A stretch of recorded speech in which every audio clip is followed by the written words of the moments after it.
So my aunt and uncle used to live on a farm out in the country with their 3 sons. Well, early one morning, my aunt woke up, and while looking out the window, she seen the only cow they had laying out in the field.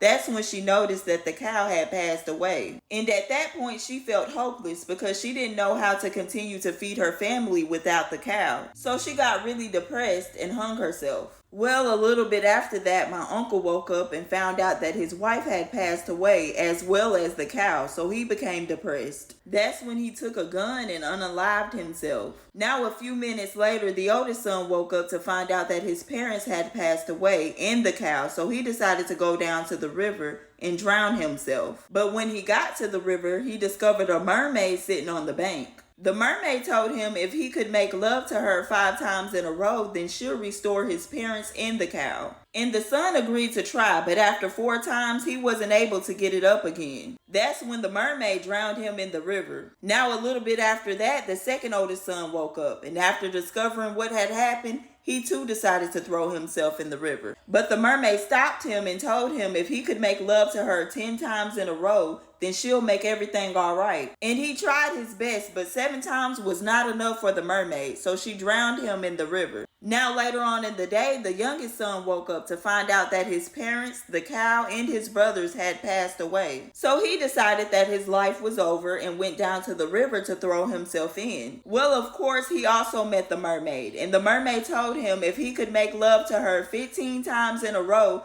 then she'll make everything right. That's when he looked at her, and then he said, "Is that all? Why not 20 times in a row?" The mermaid looked at him like he was crazy or something, and then he said, "Shoot, why not 25 times in a row?" And just when she was about to agree to his request, he said, "Why not 30 times in a row?" And that's when the mermaid had enough. She said, "All right, if you could make love to me 30 times in a row, then I'll bring everybody back." That's when he looked at her, and then he said, "Wait, how do I know that 30 times won't kill you like it did the cow?"